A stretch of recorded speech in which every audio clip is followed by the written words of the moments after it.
Good morning and welcome to World News here on TVP World. It's 8 a.m. local time in Warsaw. I'm Diana Skaya.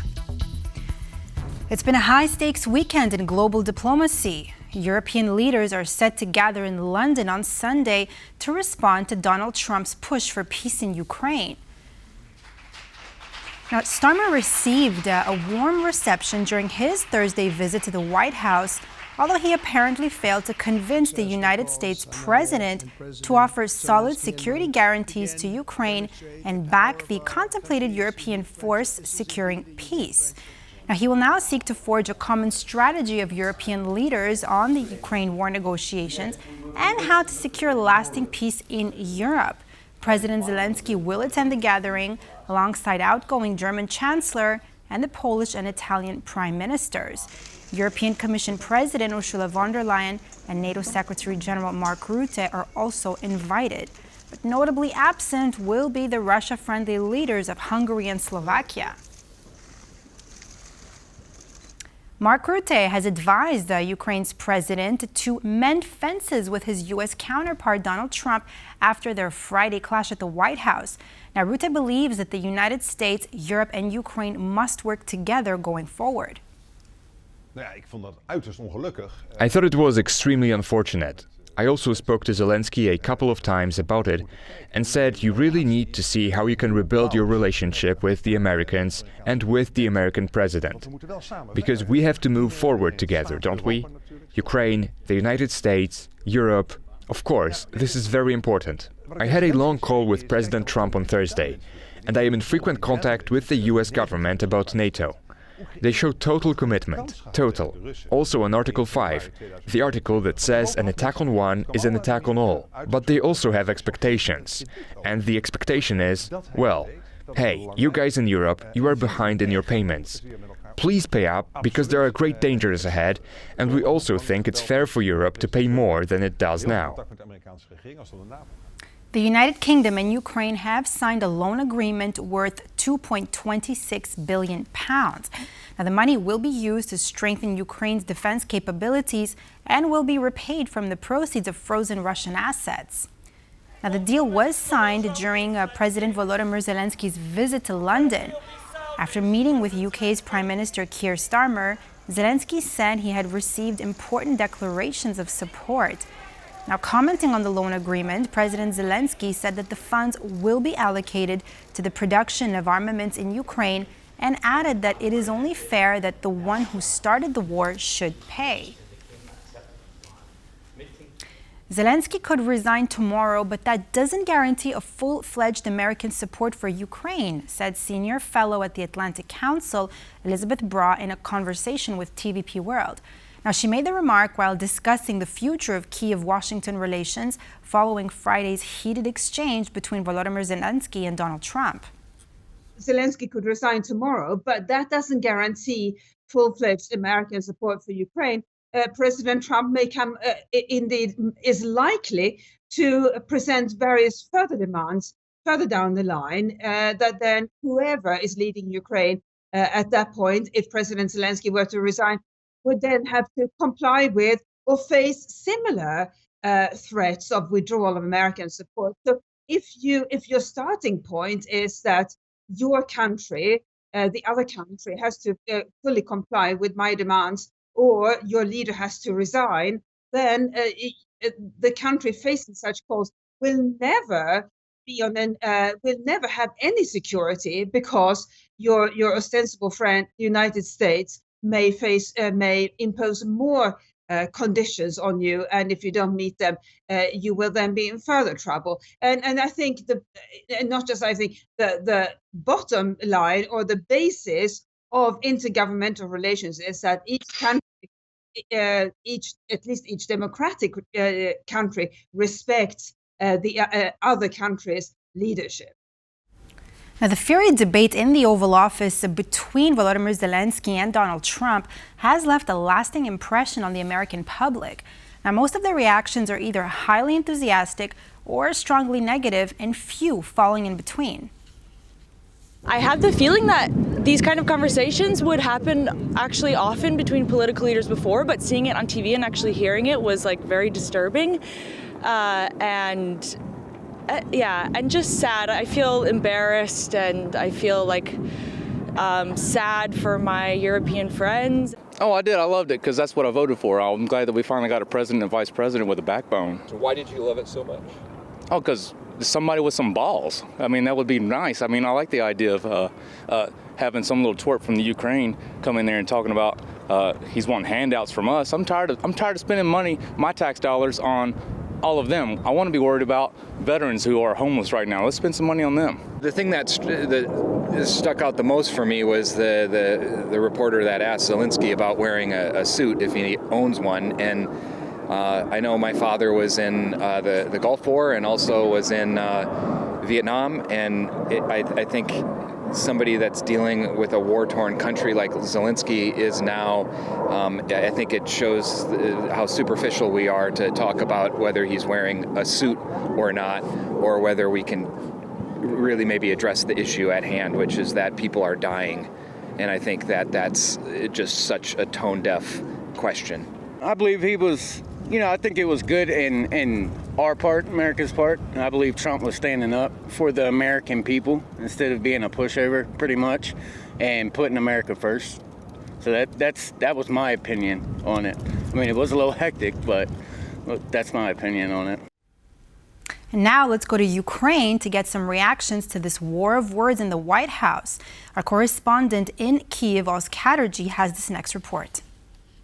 While European leaders are rallying around Ukrainian President Volodymyr Zelenskyy, Ukrainians too are making their voices heard following those scenes of Donald Trump and Vice President J.D. Vance berating President Zelenskyy in the Oval Office. Now, that has stirred some strong feelings here. Now, President Zelenskyy's popularity has decreased ever so slightly as the war has progressed, but he still has widespread support in Ukraine. However, even people who don't traditionally support him or his party have been coming out and speaking out in favor of what they see as an unjustified attack on him by the US president. Let's take a listen to what some Ukrainians had to say about the events of the other night in the Oval Office.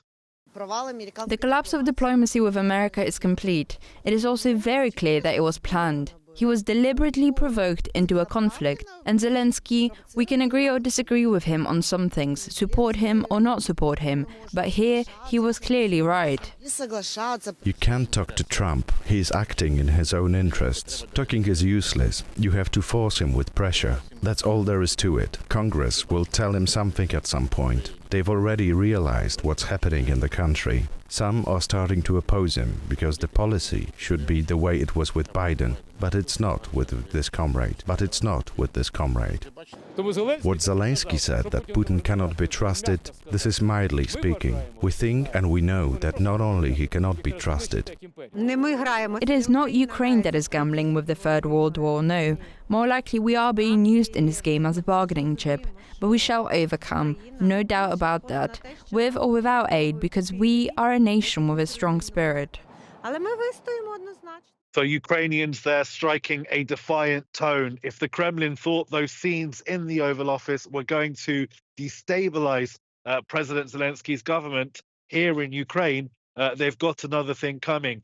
Ukrainians know they're in a difficult position and they are trying to move forward with some kind of positive relationship with the United States. But from what you're hearing, many people are prepared to go it alone if they have to. It's Oz Chatterjee reporting from Kyiv for TVP World.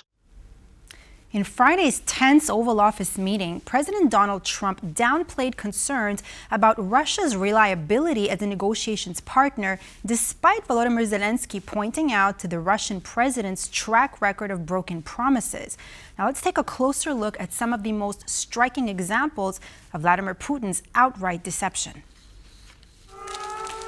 In January 2022, Putin denied any plans to invade Ukraine, claiming his troops were there in a defensive capacity.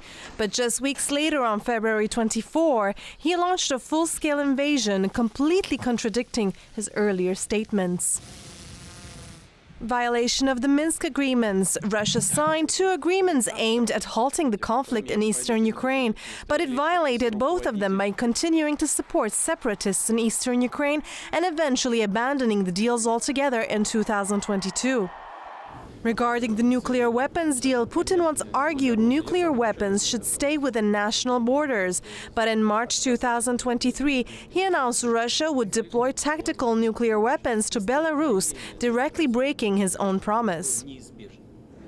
As for Ukraine and NATO, in 2002, Putin said Ukraine had the right to choose its own security path, yet years later he used NATO's expansion as an excuse to invade Ukraine.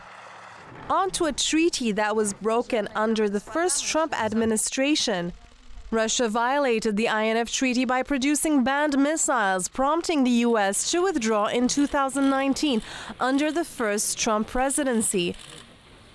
Following the full-scale invasion of Ukraine, the Black Sea grain deal had been struck, but in 2022, Russia agreed not to attack Ukraine's grain shipments. Just days later, Russia launched missile strikes on Ukrainian ports, breaking its commitment once again. On to the occupation of Crimea. Putin initially denied Russian involvement in the 2014 Crimea invasion, but later he admitted Russian troops were indeed on the ground, leading to the annexation of Crimea. On a lighter note now, here is an inspiring story of adventure and giving back. A Polish mountaineer is combining his goal of climbing the highest peak on every continent with a mission to help children in foster care. Mountaineering is often a personal challenge, a test of determination and endurance, but for some, it's also a way to change lives. Once I told myself that I want to conquer the 7 Summits Challenge, I realized that this is a very difficult task, also in terms of time and determination. You need to have a lot of willpower. In 2016, Michał began his quest to scale the highest peaks on each continent, but he also wished to contribute to a greater cause. I combined the project, I call it 7 Happy Summits, because the foundation is called Happy Kids. We are climbing together for almost 8 years now.